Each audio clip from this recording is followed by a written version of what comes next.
Hello friends, welcome और welcome back to my channel. Hope you all are doing great. जैसा कि अभी कुछ देर पहले ही रिजल्ट जो है बीपीएससी की वेबसाइट पे जारी होना स्टार्ट हो गया है। मतलब कि अभी 10+2 सिर्फ हिंदी सब्जेक्ट का जो है रिजल्ट है वो प्रकाशित किया गया है।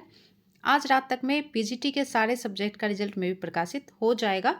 और यहाँ पे देखिए, उससे संबंधित एक नोटिफिकेशन है जो कि बीपीएससी के द्वारा जारी किया गया है, जिसमें कहा गया है कि रिजल्ट के बाद जो योगदान करना है कि काफ़ी ज़्यादा हर ज़िले से लगभग लेटर निकल चुका है कि 18 तारीख से जो है योगदान करवाया जाएगा।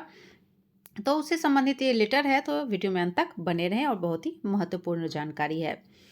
कहा जा रहा है कि विज्ञापन संख्या 26/2023 विद्यालय अध्यापक नियुक्ति प्रतियोगिता परीक्षा का परीक्षाफल इस शर्त के साथ प्रकाशित है कि प्रकाशन के पश्चात प्रशासकीय विभाग के द्वारा नियुक्ति हेतु काउंसलिंग के समय ऑनलाइन आवेदन करते समय समर्पित वांछनित शैक्षणिक प्रशैक्षणिक अर्हता संबंधी प्रमाण पत्रों की जांच उसके मूल प्रति से की जाएगी, जिसमें असफल होने पर उनकी पात्रता एवं परीक्षा फल दोनों ही स्वतः रद्द समझी जाएगी। इसलिए आवश्यक है कि अभ्यर्थियों द्वारा ऑनलाइन फॉर्म भरते समय अपलोड किए गए कागजात दस्तावेज को डाउनलोड कर सत्यापन के समय सक्षम प्राधिकार प्रशासकीय विभाग के समक्ष उपस्थित करेंगे।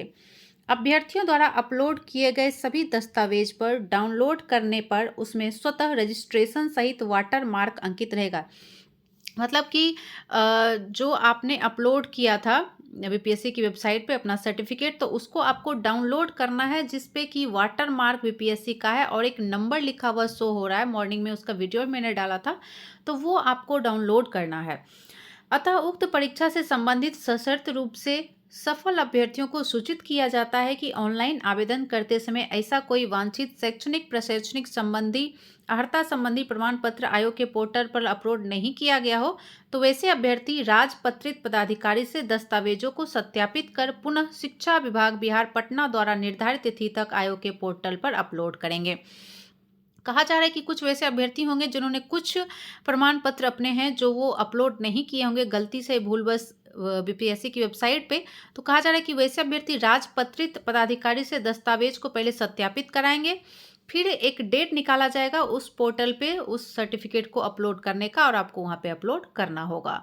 पुनः आयोग के पोर्टल से वांछित प्रमाण पत्रों को डाउनलोड कर, जिस पर आयोग का वाटर मार्क होगा, प्रशासकीय विभाग के द्वारा आयोजित काउंसलिंग में प्रस्तुत करेंगे। वापस से आपको वाटर मार्क वाला जो प्रमाण पत्र होगा, जो कि वेबसाइट पे होगा, क्योंकि वेबसाइट पे जब वेरीफाइड हो जाता है तब उस पर वाटर मार्क आता है, तो वो आप डाउनलोड करेंगे और तब जा करके काउंसलिंग में आपको प्रस्तुत होना पड़ेगा। मतलब आपके जो मूल प्रमाण पत्र हैं वो तो लेकर के आप काउंसलिंग में जाएंगे ही, साथ ही साथ वेबसाइट पे जो वाटर मार्क वाला प्रमाण पत्र है उसको डाउनलोड करेंगे वेबसाइट से, और उसको भी साथ के साथ लेकर के जाना होगा।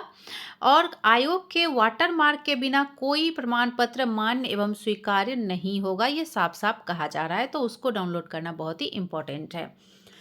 अभ्यर्थियों के स्वास्थ्य दिव्यांगता आरक्षण से संबंधित प्रमाण पत्रों की जांच प्रशासकीय विभाग द्वारा कराई जाएगी। सभी दिव्यांग अभ्यर्थी की दिव्यांगता की जांच अनिवार्य रूप से सक्षम medical college hospital IGIMS AIIMS के कराई जाएगी, चाहे वे दिव्यांगता का लाभ लिए बिना ही गुणागुण के आधार पर ही क्यों नहीं सफल घोषित हो जाते हों।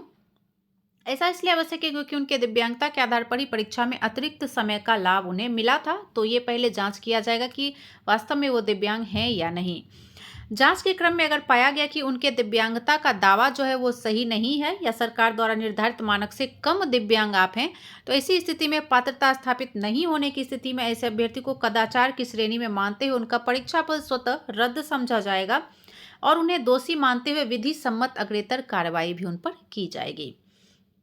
क्रमिक एवं प्रशासनिक सुधार विभाग के संकल्प संख्या 2374 दिनांक 16/7/2007 एवं पत्रांक 6706 दिनांक 1/10/8 के अनुसार लिखित परीक्षा में शामिल सामान्य वर्ग के उम्मीदवारों को 40%, पिछड़ा वर्ग के उम्मीदवारों को 36.5%, अत्यंत पिछड़ा वर्ग के उम्मीदवारों को 34% एवं अनुसूचित जाति एवं अनुसूचित जनजाति महिलाओं तथा निःशक्त दिव्यांग उम्मीदवारों को 32% न्यूनतम अर्हतांक प्राप्त करना अनिवार्य होगा, अन्यथा वे परीक्षा से बाहर हो जाएंगे।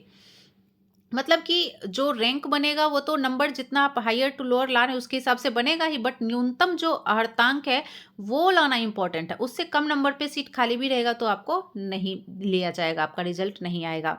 उक्त के क्रम में बिहार राज्य विद्यालय अध्यापक नियुक्ति स्थानांतरण अनुशासनिक कार्य वाई एवं सेवा शर्त नियमावली 2023 की कंडिका 7 की उपकंडिका 4 में अंकित है कि परीक्षा के पैटर्न का निर्धारण आयोग द्वारा किया जाएगा, जिसमें आवश्यकता अनुसार विभाग से परामर्श लिया जा सकेगा।